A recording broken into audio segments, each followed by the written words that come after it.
And it is the Saturday Coffee Klatch with today Michael Johannes Calderon. Michael, you're not Heather Lofthouse. So I've heard. But Heather couldn't be here today, and thank you. Happy to be here. Thank you for being here. Michael, what's the agenda today? What are we going to talk about?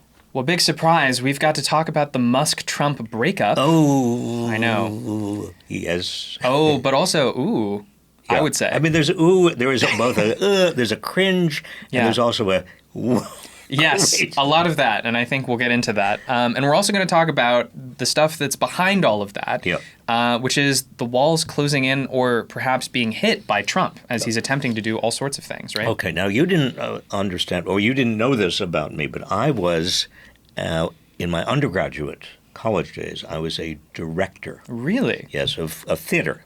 Of drama. Drama. So I've taken the liberty, kind of suspecting that you would want to talk about the Trump-Musk breakup, of doing a little script. I am going to be playing Trump. All right. This is kind of the seniority. I mean, I thought, of course, naturally. I chose Trump. They're both. You were born the same year, weren't miserable, you? Miserable. Actually, 10 days apart. Wow. My birthday is 10 days after Trump on the same year, 1946. The universe had to counter him with you. Yeah, and I didn't know he was in the universe when I came in. That's true. I'm not sure I would have come in if I had known he was in the same country. Fair enough. I mean, within 50 miles of where I was born. My God. I mean, it was just okay. So you got the script. So I have the script, and you are going to be Elon. All right. Which means you start first, and we'll just go through. This is yesterday. Okay, or so your starts actually before yesterday. It seems we're starting in February of this year, back when everything was all lovely. Okay, but we can't go through every single month. Right. We'll start in February, and then we'll jump to yesterday. Okay, so we start with Elon saying, "I love @RealDonaldTrump as much as a straight man can love another man." Oh, it's such a lovely, very touching thing he said. Okay. And so then we move to June 3rd, just a few days ago. Trump's big bill is a disgusting abomination, and shame on those who voted for it. And in November next year, we fire all politicians who betrayed the American people. You saw a man, this is Donald Trump talking to the public, you saw a man who was very happy when he stood behind the Oval desk, even with a black eye. I said, "Do you want a little makeup?" He said, "No, I don't think so," which is interesting. Elon and I had a great relationship. I don't know if we will anymore. Well, Trump is showing such ingratitude, and without me, Trump would have lost the election, and Dems would control the House. Elon was wearing thin, and I asked him to leave. I would have won Pennsylvania regardless of Elon. I'm very disappointed with Elon.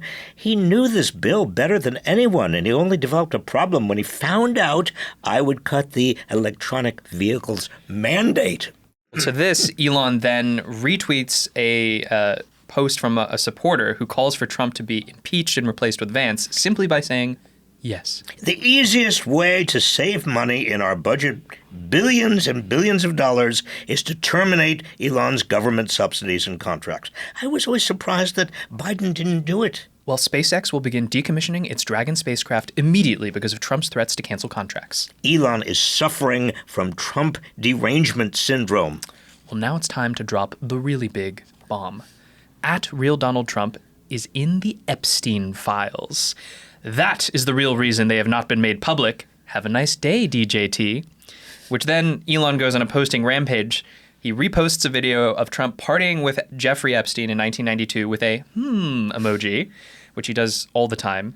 He then posts a poll and asks, is it time to create a new political party in America that actually represents the 80% in the middle? And the finishing touch, piece de resistance, the Trump tariffs will cause a recession in the second half of the year.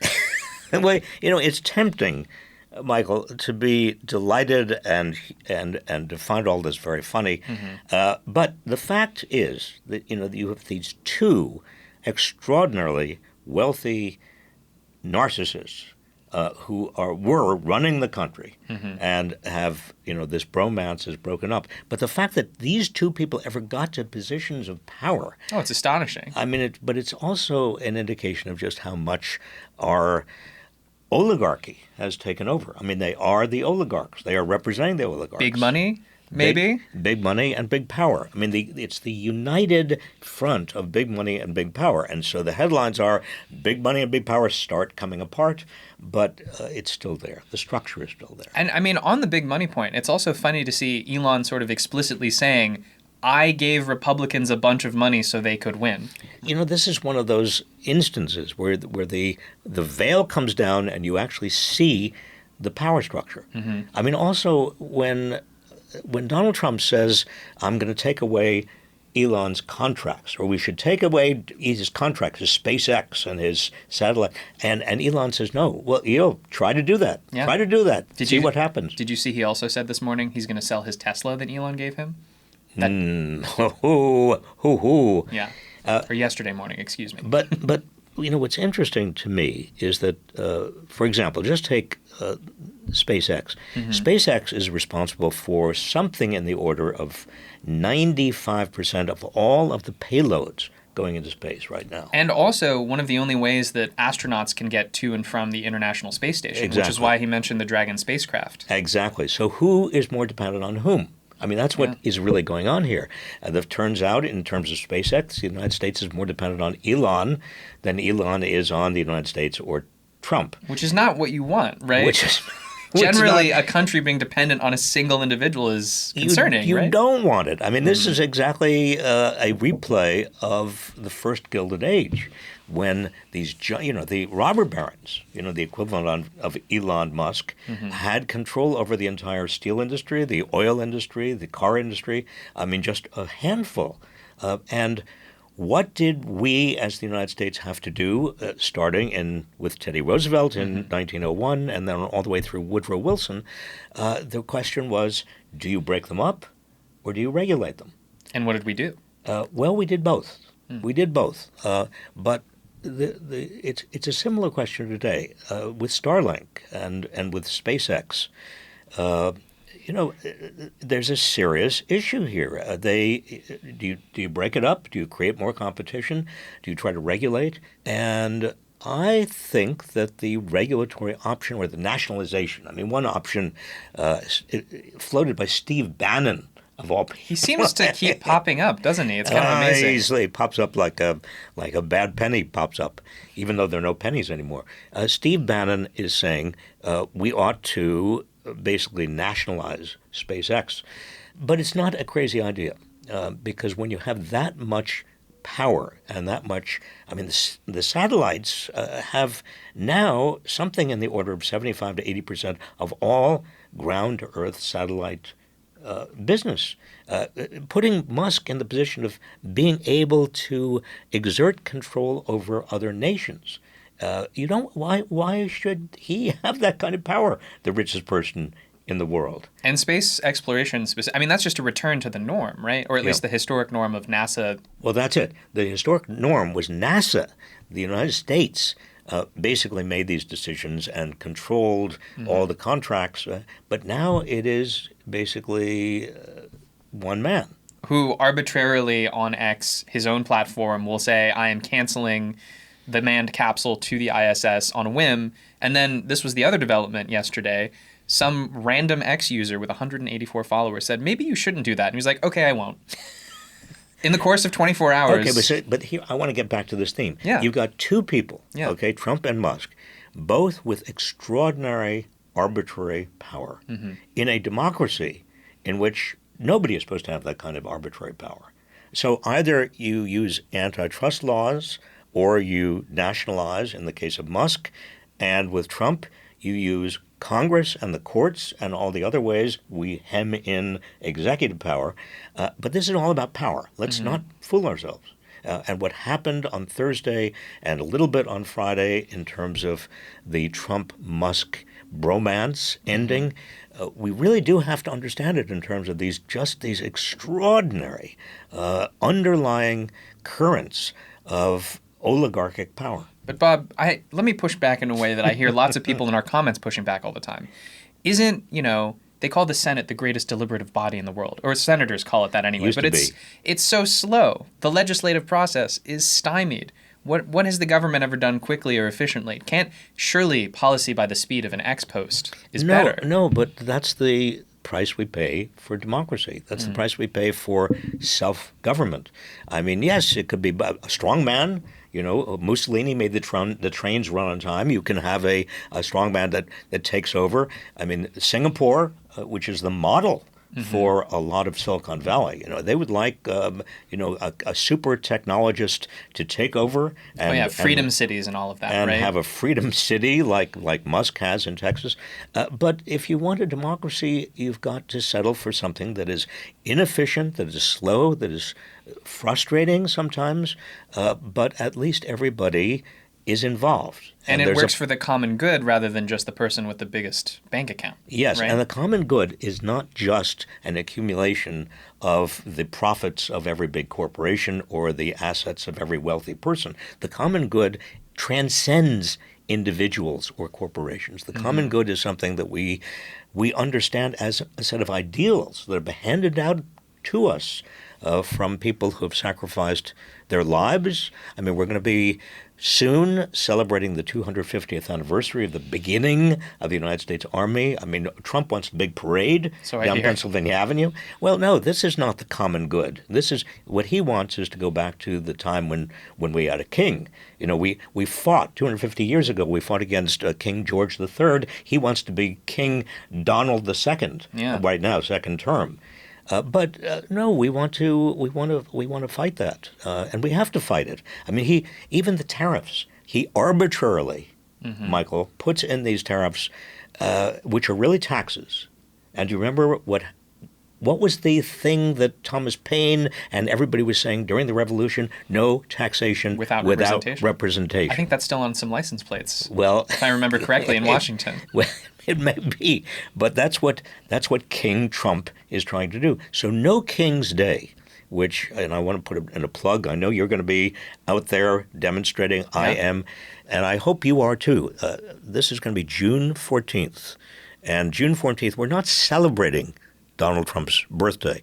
We're out there demonstrating that we are not a kingdom. We are not his monarchy. We are a democracy, and we believe in the ideals of democracy.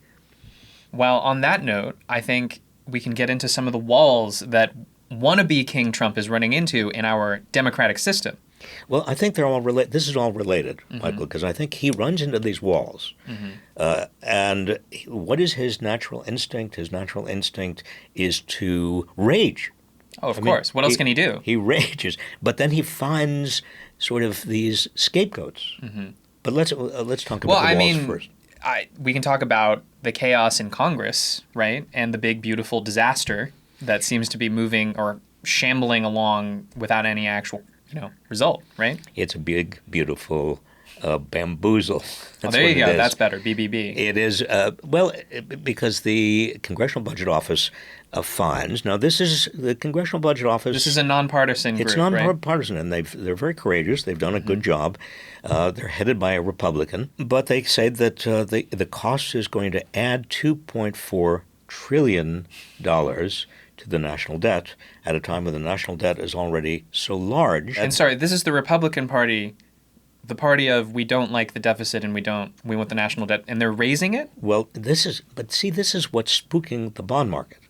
The reason that Moody's and these other credit rating agencies have downgraded the national debt, and the reason that long-term lenders rather to the United States are demanding over 5% return on long-term debt, which is pushing up mortgage rates, which is pushing up all long-term debt, is because people are saying to themselves, that is, the bond traders, the bond vigilantes, are saying, we're not going to trust the United States. How can we trust them when a Republican Congress. The fiscal conservatives, quote unquote. Fiscal conservatives in good times. We're not talking about a pandemic or a war. We're talking about pretty good times when they are willing to entertain the possibility of a $2.4 trillion addition to the debt.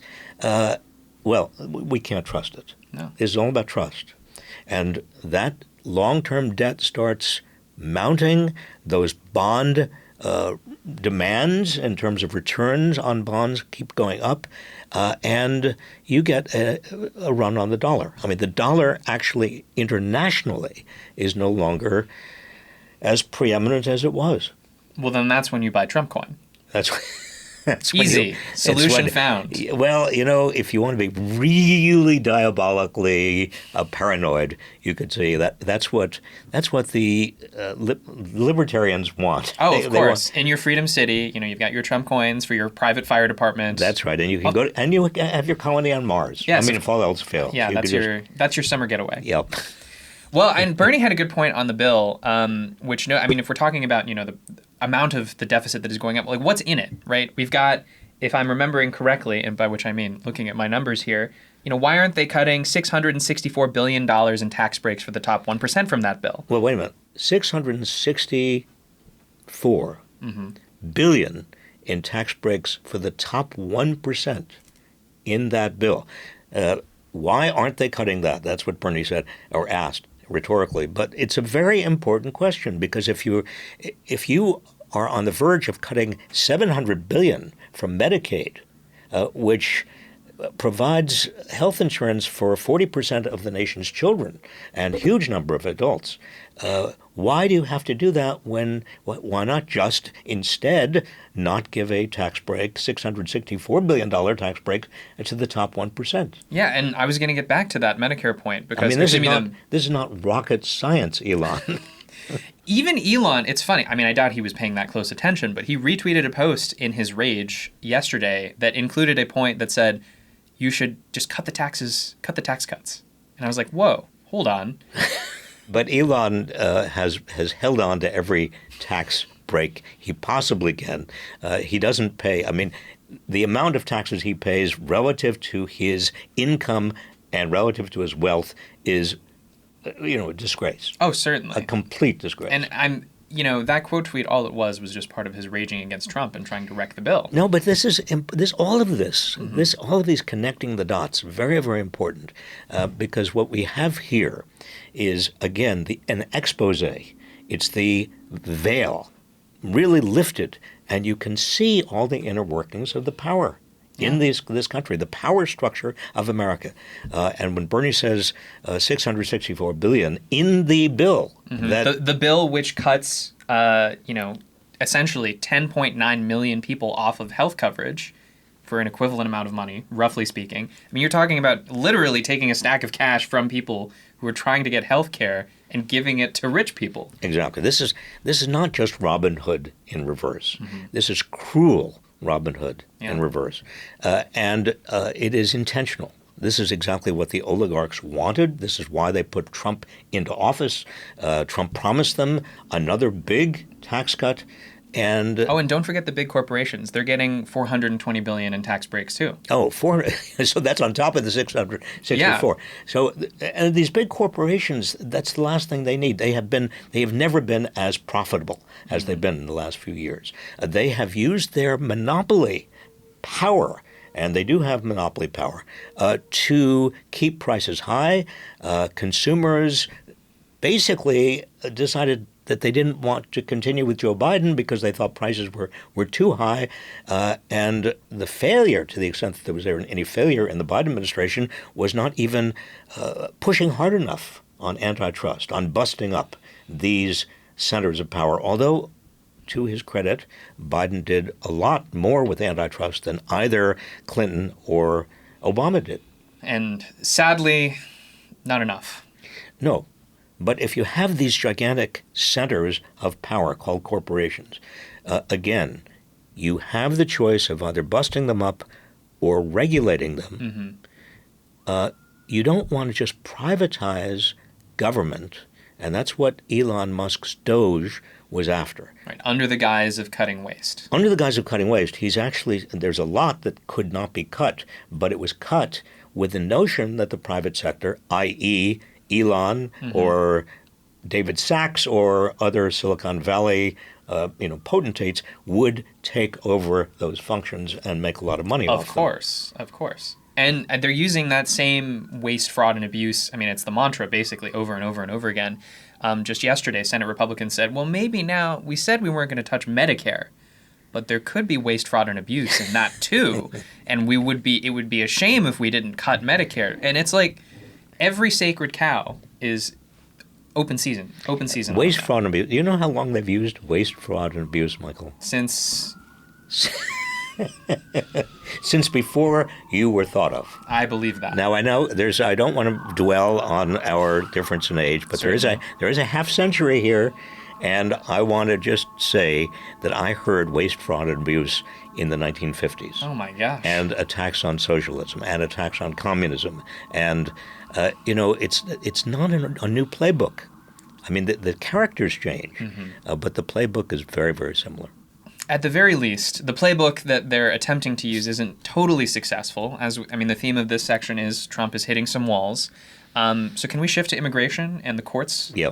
So Judge Boasberg, one of our frequent mentions on this program, ruled against Trump recently, and he ordered the Trump administration to take steps to give due process to some of the migrants that were deported, the Venezuelan migrants specifically, to El Salvador. And again, that was an order. I mean, the important point here is that the federal courts are pushing the Trump administration harder and harder on this issue of due process. And the issue of due process, in a nutshell, is you've got to at least explain to people why they're being arrested or deported, and they've got to have an opportunity to contest those facts, so-called facts or allegations, before a neutral third party. That's all it is. Yeah. But because otherwise, if you don't have that, then there's nothing stopping ICE or the administration, the regime, from tomorrow taking you into custody or your girlfriend or me, and alleging that we did this or we are here without papers or whatever they want to allege, and we will never know it. And we'll never know why, and we'll never have a third party, a neutral third party, reviewing the facts, and we will never have an opportunity to contest this. This is why they're going after habeas corpus as well, which is the oldest doctrine judicially in our collection of rule of law doctrines. And habeas corpus means? Habeas corpus means you can't detain me without telling me why, and giving me an opportunity to contest your allegations. I mean, it's fundamental. And so what Judge Boasberg is doing, and what the Supreme Court did when it said you've got to facilitate the return of the fellow who went to El Salvador, Obregón Garcia. Obregón Garcia. That facilitation, and of course the administration thumbed its nose, but there will come a point fairly soon. I don't know whether it's going to be in the immigration battle or it's going to be over tariffs, because the international, the United States Trade Court said Trump doesn't have authority to decide these tariffs arbitrarily. No taxation without representation, in other words. A familiar phrase these days. And so the Trump administration is appealing that to the Supreme Court as fast as possible. If the Supreme Court says to Trump, you have no authority to do either what you're doing on immigration or what you're doing on tariffs, these are two of the key planks that Trump thinks he was elected on, given a mandate on, then we set up a true constitutional crisis, because JD Vance and others around Trump are saying, at that point, Mr. President, sir, at that point, you've got to say to the Supreme Court, you cannot intrude on my domain. And at that point, we're nowhere. We're in a constitutional crisis. At that point, I'm on the streets. You're on the streets. I think everybody is on the streets. Oh, certainly. And just to be clear, I'm pretty sure JD Vance had specifically referenced Andrew Jackson thumbing his nose at the Supreme Court back in the 1820s, right? Yes, and it's not even clear Andrew Jackson did that. I mean, this may be apocryphal. We don't know. Historians are divided about whether Jackson did that. But yes, JD Vance, Yale Law School graduate. Really? You went to Yale, didn't you? Yes, and I'm ashamed to say it now. And Clarence Thomas, and Bill Clinton, and Hillary Clinton, they were all in my class. Got to check what's in the water Not over JD there. Vance, who was, what was that? They got to check what's in the water at Yale. Yale Law School was the place we all went in the 1970s because there were no public policy schools. And if you wanted to do good in the world and you wanted to understand the system, you went to Yale Law School. Well, not a lawyer generally. I mean, Harvard Law School produced, corporate lawyers and the stream of I see. Of usual white shoe lawyers. Yale was the place you went if you really wanted to do policy. Although most graduates still went into law firms and still practiced law. Well, that's where the money is, Bob. What are you doing? Oh, I don't know. I made bad decisions. But we'll back to tariffs for a second. Yes. So this is another place where where Trump is hitting walls, right? And it's not just internally with the courts, but it's also externally in terms of potential trade partners and certainly I wouldn't say friendly nations in terms of trade like China, right? Well, China's standing up to him.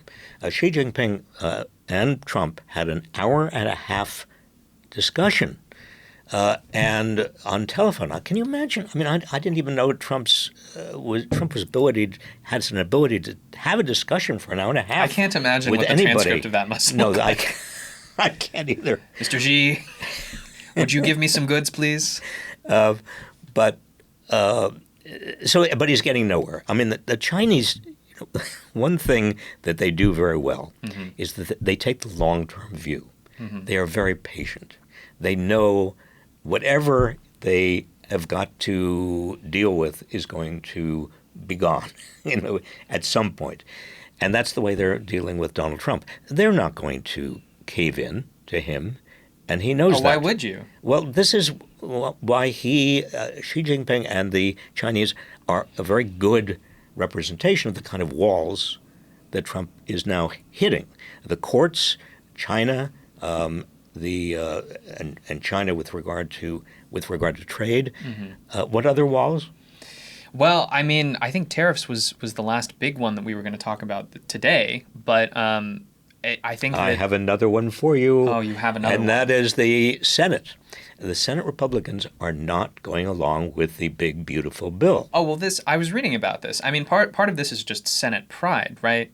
A bill, it has to go into the cooling saucer of the Senate where the tempers are, whatever they tell themselves. Michael, I don't think it's just Senate pride. Okay. I think that the Republican senators feel, with some justification, that the budget that has been submitted, this so-called big, beautiful bill, is going to take too big a bite out of Medicaid for some of these senators. Some of the Republican senators, remember, a lot of their constituents are dependent on Medicaid. That's true. Like Josh Hawley, who occasionally has a populist streak, though of course he's okay with work requirements. So. Yes, and he's okay giving a kind of fist bump to the rioters on the Hill. But there are other Republican senators who are worried about the debt. Ron Johnson from Wisconsin is very adamant. He says, I'm not going to vote for this. This is a piece of, he didn't say shit, but he did say the equivalent. Yeah. He said that, yeah, that's right. Shinola.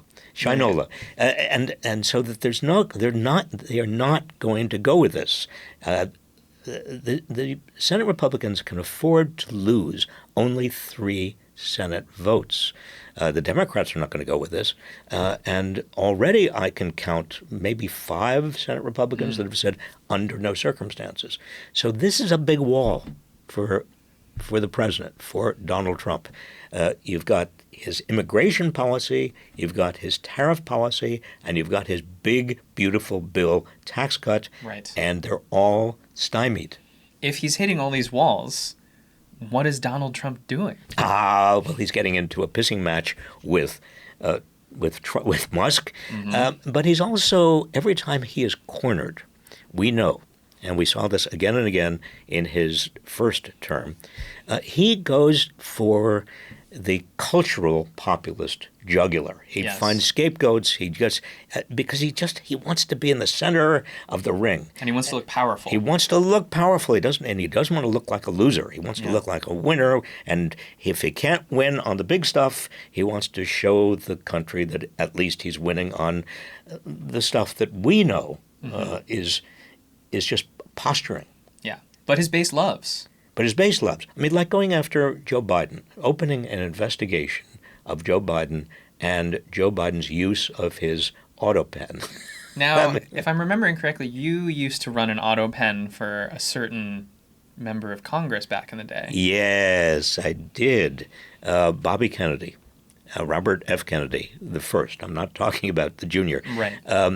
Yeah, when he was in the Senate, I was an intern, and I was very excited about being in the middle of, the fight for social justice, and I discovered that I was in charge of the pen, the auto pen. The pen. Well, I had to line up all of all of his staff, his assistants, his secretaries. They would write letters to all the constituents. The letters would pour in, and they would write these letters back, very polite letters back, and then I would take the stack of letters and put them in under the auto pen, which in those days was actually literally a pen at the end of a big arm, a big wooden arm. I was going to say, mechanically, I'm kind of curious to know how that must have looked. Yes, it was a pen at the end of a big wooden arm, and the wooden arm was connected to a little battery-powered gizmo. And I just had to make sure that the letters were lined up. I was so bored, Michael, that by the middle point in the summer, I started to write. I'd snuck in at night. I hate to admit this. It's just you and me. Can you keep this to yourself, please? Yeah. You? No, I'd sneak in at night and I would write letters to my friends, like, "Dear Mr. Dworkin, congratulations on having the largest nose in New York State," and Robert F. Kennedy. Well, I'm sure that must have been a real treat to receive. Well, I mean, that's official documentation. Yes, right? I didn't know. I mean, if there's going to be an investigation of Joe Biden for doing this, I mean, who knows? Yeah, they got to get to you. You're down the list, I think. I think I'm pretty far down. Yeah. Well, in terms of some of the other scapegoats and distractions, I'm just going to rattle off a few. Yeah, Tell okay. me on whatever scale you have: distraction, not distraction, somewhere in the middle, other reactions. So to start, the administration told hospitals across the U.S. that they are no longer required to provide emergency abortions to women whose health is in danger after they revoked Biden-era guidance. I mean, that's both a distraction. That's certainly a cultural populist issue, but it's also a serious health issue and a very dangerous move. And this is part of the problem with the power that Trump wields even on his own when he's flailing, right? Yeah. The distractions themselves are still harmful.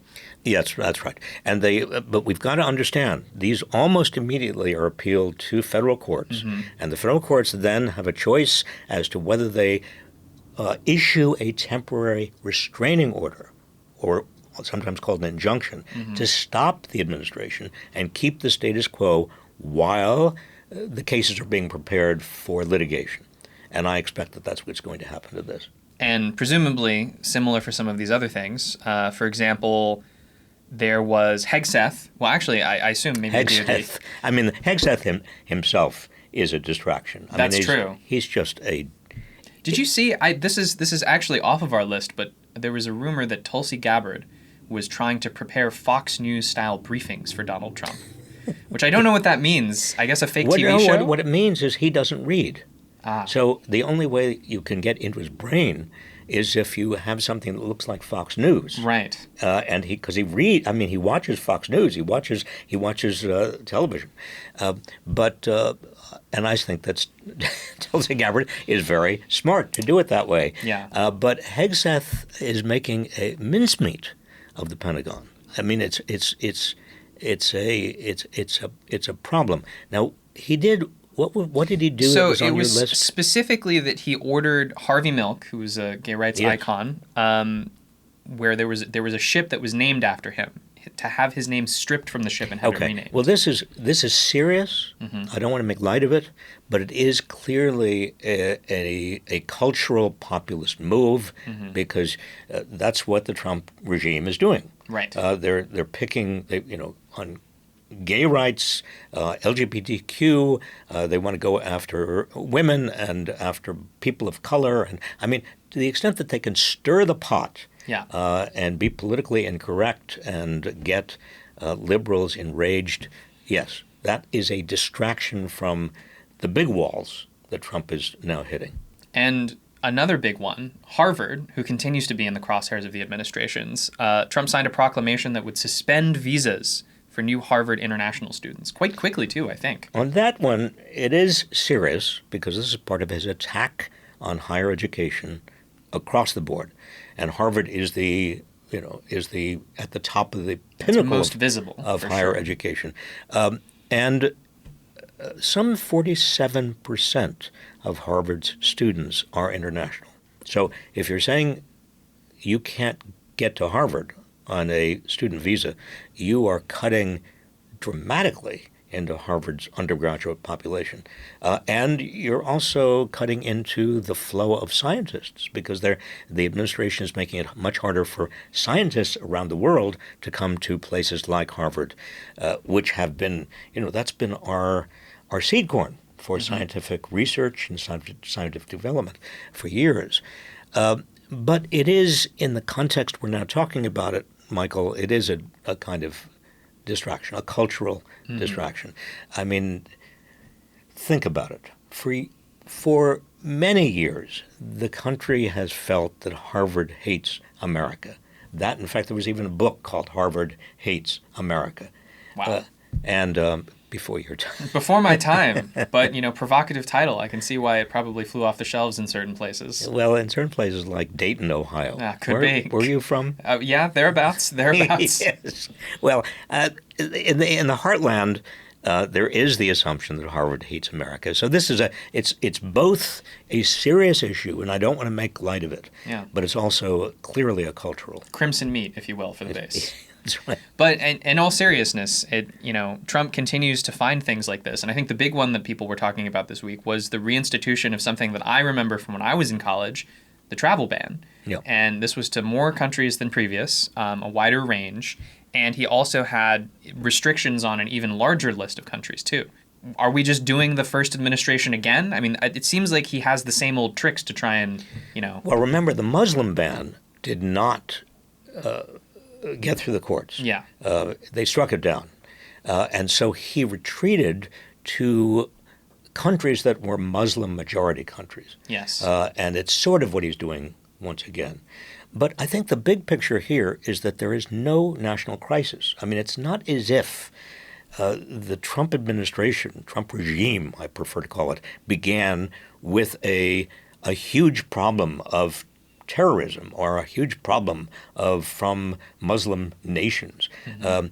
No, he is creating the idea in people's minds that if you have immigrants coming from Mexico, they're murderers and they're rapists. If you have immigrants coming from any of these other countries, they're terrorists. Or if you have people coming from China, they're going to steal our secrets. This is all conjured up.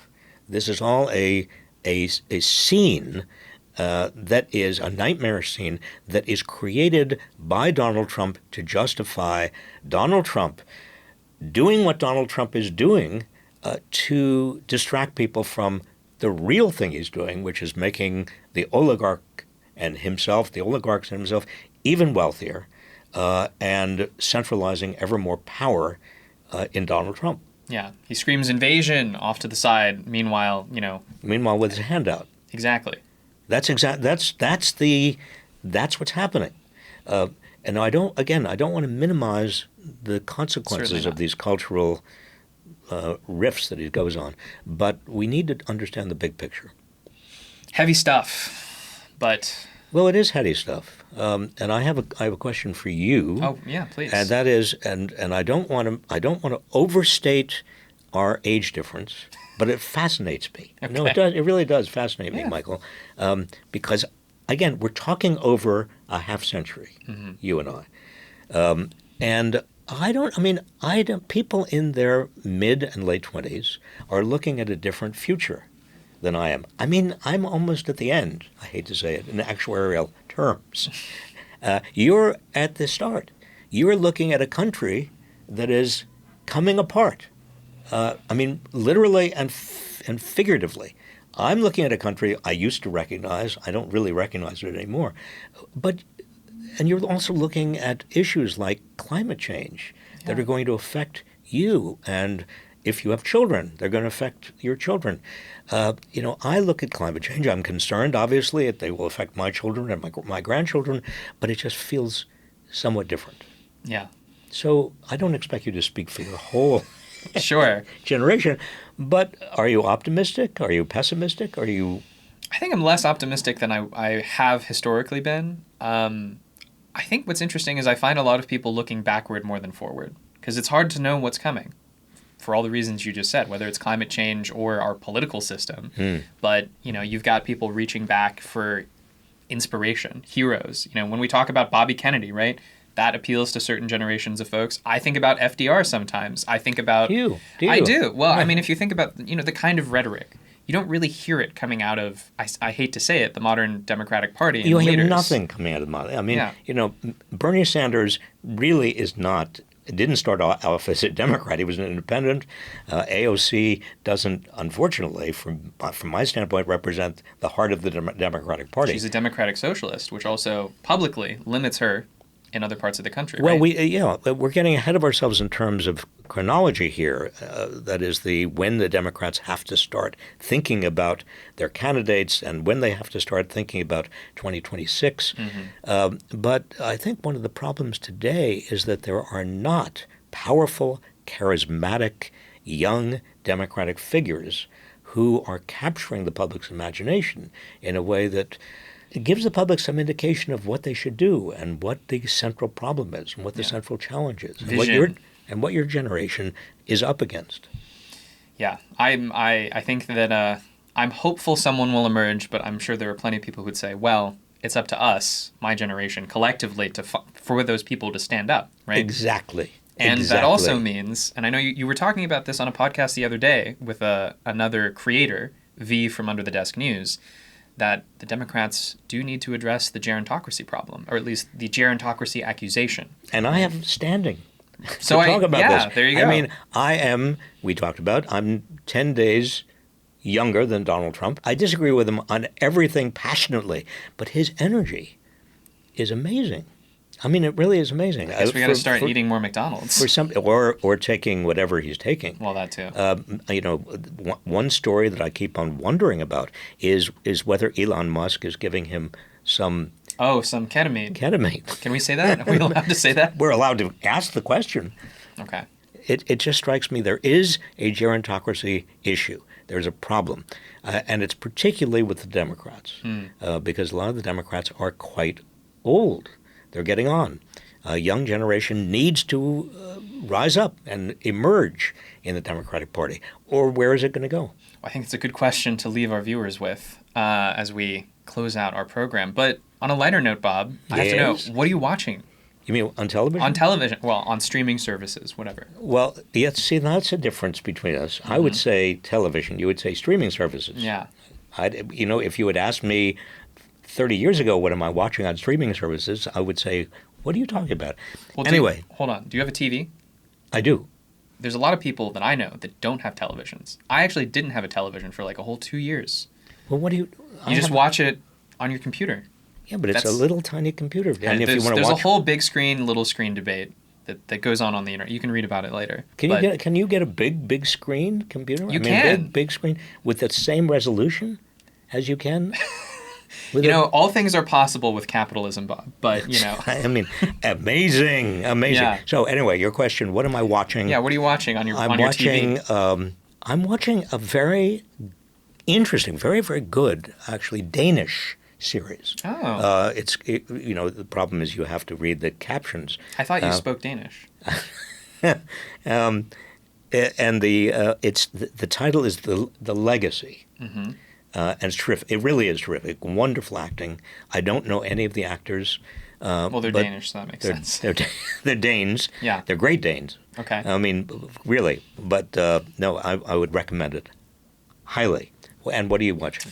Well, I know you've watched a little bit of this. Andor, which is the new Star Wars television show, which has some great for the moment themes about standing up to authoritarianism and what drives people to do that. In the face of overwhelming odds and fear, right? Legitimate fear for your life, your position, your family. You don't have to watch any Star Wars to know what's going on, but this is our official. Yes. Well, it's a galaxy I've seen far away, a long time ago. A bunch of these. Yes. Yeah, but it's not George Lucas. No, it's downstream of George. Yeah. But if you'll allow me, there's a little quote actually from a senator in the show, the Galactic Senate. And if I'd heard this on the Senate floor, I'd be shocked here in the U.S. She says, "I believe we are in crisis. The distance between what is said today and what is known to be true has become an abyss. Of all the things at risk, the loss of an objective reality is perhaps the most dangerous. The death of truth is the ultimate victory of evil." George Orwell said the same thing in 1946. So this is, every time you struggle with fascism or authoritarianism or a strongman, you struggle with someone who wants to distort the truth. And one of the greatest, and we haven't really had a chance to talk about this, but one of the greatest challenges we have, particularly with the advent of artificial intelligence, is how we train ourselves in self-government to get at the truth, to know the truth, to share the truth, to deliberate the truth, to demand the truth. And I don't have an easy answer. Wish I did. Well, maybe it's something we'll seek together. We will seek it together. Michael Lahanas Calderon, thank you so much. Such a pleasure. It's my pleasure. It's my pleasure. And all of you, thank you. I also do want to thank Jordan Alpert. Jordan is our technical support today. Jordan, thank you. And also Naomi Bradford, who's doing the editing. So Naomi, thank you. And we will see you. Keep the faith, by the way. I used the last couple of seconds of this program every week to just commiserate with you because you're under a lot of stress. You're under a lot of pressure. Some of you, you are in a mild state of depression. If you were rational and you were humane and you were a human being, you would be. And I understand it. I am too. People come up to me in the street and say, "How are you?" And my first impulse is to say, "Okay." And then my second impulse is to tell the truth and to say, "I'm not okay. I feel like shit." And a lot of you feel that way too. But know that you're not alone. Know that we will get through this. And know that we all together, in solidarity, have a much greater chance of getting through this if we're together. Thank you. See you next Saturday. Thank you, Michael. And actually, I have one other thing to add. Yep. For fans of the Andor show, there's a phrase that I think ties in very nicely to your speech. You can remind yourself you're not alone because, quote, "I have friends everywhere." It's one of their code phrases in the show. I have friends everywhere. Cheers, Bob. Cheers.